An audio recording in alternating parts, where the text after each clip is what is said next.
Trump moves to cancel illegal immigrant family loophole, looking at getting rid of this idea of anchor babies as well, this policy.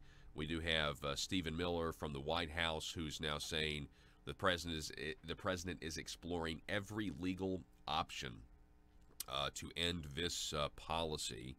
Here now to talk more about that. We have Marianne Mendoza on the line. She is an angel mom whose son was killed by an illegal alien. She currently serves as a consultant and advisory board member for We Build the Wall. Marianne, thank you so much for being with us this morning. Thank you for having me. I appreciate it. Absolutely. Really excited to have you on the program. What can you tell us about what you're hearing? Well, actually, let's first of all, we've interviewed several people from We Build the Wall, and it is absolutely incredible that you guys have been able to construct the physical barrier on our southern border.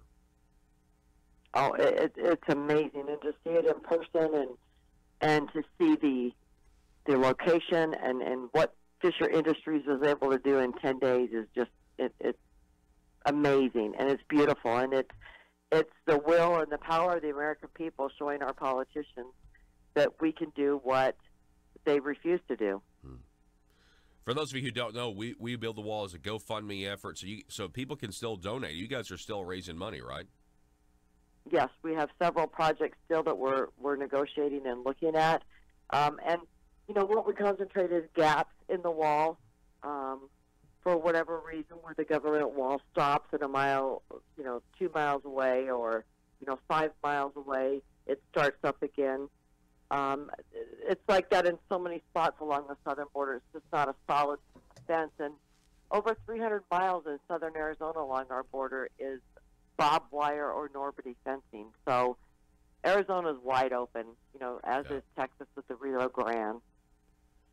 We're talking with Marianne Mendoza, who is an angel mom. I know you're asked about this often, but your son being killed by an illegal immigrant. These are deaths that are 100% preventable if we could control, who was coming in and out of our country. And I know that you agree with that, and that's why you're an activist now, right? Yes, and if people would only realize the number of crimes that are committed by illegal aliens in the country, how many of those are committed by illegal alien criminals who have already been deported and they're back and they're committing more crimes? It's astounding, and it's very, very large. And, there's crimes that are committed by illegal aliens who have been deported 7, 8, 15, 22 times. So it's very, very important that we do have that southern barrier closed so that when these criminals are deported, that we know that they're going to be staying in their country. They're not going to keep walking back over the next day, the next week, and committing more crimes here. Because they realize, our justice system shows so much leniency to illegal alien criminals versus what would happen to an American citizen who committed that same crime. Yeah. They know that. No doubt they know it. And, it's also a game of incentives and disincentives. Certainly a wall serves to make it harder to come into this country illegally. But then you also have these other incentives that, maybe you attempt the journey because maybe you are pregnant and you know that if you can come over here and have a child, then now that child is an American citizen, according to some. So what are your thoughts on the president saying, I don't think the 14th Amendment does say this, provide for this, and so we need to change that policy. What are your thoughts on that? This is why we elected Donald Trump, because these are the things that he talked about during his campaign, and these are the things that he's got the backbone and the gut to do something about. I just pray and hope that he continues to follow through. The Flores settlement, we don't need to continue having that, because what it's actually done is overburdened our Border Patrol. They've got 20 days in order to process a child and that child's family if they've been separated. And that isn't enough time to vet somebody. That isn't enough time in some cases to find out if that child does in fact belong to the adult figures that they came across the border from. When 50 to 75% of our Border Patrol is being used to transport people to detention centers or to babysit people, this is why it's got to have the proper amount of time. We have to know who's coming into our country, and our Border Patrol and our administration is very staunch in their stance of protecting these children who are coming across the border to make sure they don't end up in the wrong hands. Now, talk a little bit more about that, because, I mean, this is something that we never, or the mainstream media doesn't want to talk about, right? That a lot of times you have people who are claiming that this child is their own, and it's not. And we have human trafficking and sex trafficking of little children going on the southern border, and then the Democrats want to say that, a wall is immoral. They're trying to claim the moral high ground here. I mean, this is really serious. It is, and they focus on one situation. They may focus on a child being separated from a mother who never should have been, and so they will laser focus on that situation, just like AOC when she was down at the border. That might have been one sink that was broken in one cell out of thousands of cells or holding areas at the border and the detention centers. They focus on one thing and try and make such a big deal about it.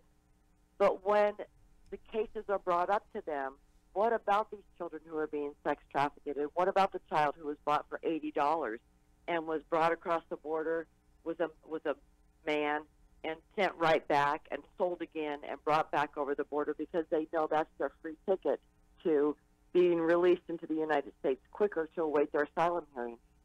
And what happens to that child if it's not sent back? It does end up in the wrong hands. It's modern-day slavery going on in the United States right under the liberals' noses, and they will refuse to recognize it. This isn't just about the Americans who are killed or Americans who are affected by illegal alien crime. These are human beings, mothers, sisters, daughters, aunts, women, children who are being sold into the sex trafficking business in the United States. We've got to stop this. We're talking with Marianne Mendoza. She's an angel mom who lost her son. Marianne, can you tell us about that story? Yes, on May 12th, 2014, the very early morning hours, my son was on his way home from his shift. He was a sergeant with the Mesa, Arizona Police Department. And a three-time legal limit drunk, high on meth, repeat illegal alien criminal had driven over 35 miles, slammed head-on, going over 100 miles an hour into my son when he was on his way home from work. And my son succumbed to his injuries several hours later in surgery. It was a totally avoidable situation. He had committed crimes up in Adams County, Colorado, years before that, never showed up for his court date. And when he was reapprehended at the border years later and taken back up to Adams County, Colorado to face his charges, the judge basically gave him a slap on the wrist and said, have a nice life in the United States. So, there again, another situation where the leniency our court systems show these people, and even if he had been deported, he'd be back over here anyway. Yeah. This is why I'm so staunch about getting our borders secured and really talking to people about making sure who you voted, the judges you're voting for in your areas, because a lot of them, don't do things in a way to protect their constituents at all. No doubt. And, if anyone has ever, if anyone ever has a right to a political opinion, it's certainly you and other moms and dads like you that have lost their children because of a policy, an open borders policy. I can't imagine being in your shoes, but I respect you so much, Marianne, and I thank you for standing up and trying to stop this, the loss that you have, to try to stop it from ever happening again to another American family, because this really is a life and death situation, not just for people like your son, but also for these kids, who, like you said, we're talking about modern day slavery. And I can't help but, emphasize how before the president, and I think this is just so self-evident if anyone would just take a step and step back and look at it. Before President Trump, people were talking about illegal immigration, but they weren't talking about human trafficking at the border. That wasn't a thing that was being talked about, but now it is. I mean, have you noticed that? Yes. And your listeners need to realize when the cartel turns to human trafficking because it's making them more money than selling drugs, then there is something bad going on at our borders. You know, they sell the drugs, it's a one-time transaction.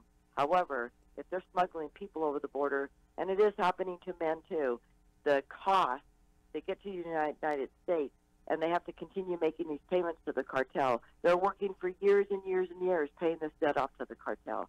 And a lot of these women are sold into the sex slave business here in the United States because the cartel knows that it'll be, you know, ongoing payments. It's not going to be, you know, drug out for 10 or 15 years. So it is a very bad thing when the cartel has turned to human smuggling because it's more profitable. But, you know, wake up, folks. Yeah.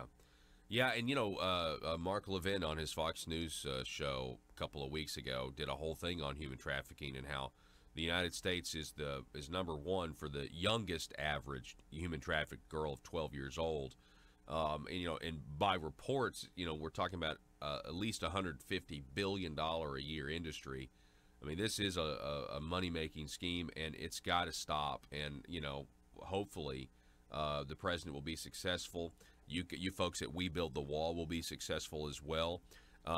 Marianne Mendoza, can you tell people real quick one more time if they want to donate to We Build the Wall, that you guys are actually building physical barriers down there? What do they need to do? They can go to webuildthewall.us. There's a donate link there. We are working with Fisher Industries out of Coolidge, Arizona. He builds a far superior product than any of these companies that the government has awarded contracts to. You know, 80 lifespan year steel is used on the ballers versus 20-year lifespan steel that most of the companies are using. A paved road, lighting, sensors to where it can sense walking, digging, driving, you know, up to 60 feet out from either side of the fence. So it's a far superior product, and our Border Patrol agents, you know, the piece that we did in Sunland Park, New Mexico, they are thrilled with the outcome because we have stopped crossings in that area 100%. Wow, that's fantastic. Yeah, and that it's such an impressive wall. If you go take a look at it, folks, it's We Build the Wall. Angel Mom Marianne Mendoza, thank you so much for spending some time with us this morning. Thank you for having me. I appreciate it. All righty.